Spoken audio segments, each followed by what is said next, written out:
आज 24 जानेवारी 2025 ह्या 24 जानेवारी पूर्ण देशभरान वंदे मातरम जे आमचे राष्ट्रीय गाण आसा त्या गाण्याक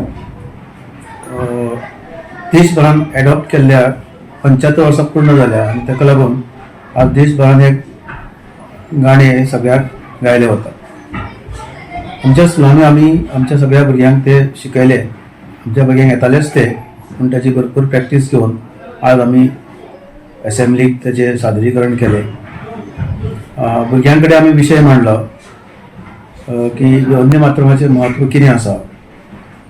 कारण खुबशीं वर्सां ह्या वंदे मातरम स्तोत्रानूच आमचे पूर्ण भारताचें स्वतंत्र जें आसा ते ह्या वंदे मातरमाच्या एका स्लोगनान एक स्फूर्ती मेळोन त्या स्फूर्तीन आमचे स्वतंत्र सैनीक लढले, एकत्र लढले आनी आमकां ब्रिटिशा पासून स्वतंत्र मेळोवंक शकले. पण कालांतरान वंदे मातरम गाण हे राष्ट्रगीत अशें जालें ना, पण मागीर तेच्या नंतर ते राष्ट्रीय गाण म्हणून तेजो स्विकार केलो गेलो आनी आज ते सगळ्या भुरग्यांक कळचे म्हणून जो सरकारचो प्रयत्न आसा तितून आमचे कंट्रिब्युशन म्हणून आमी आज त्या भुरग्यां कडेन विशय केलो आनी सगळ्या भुरग्यांनी ती वंदे मातरम गीत गायलें.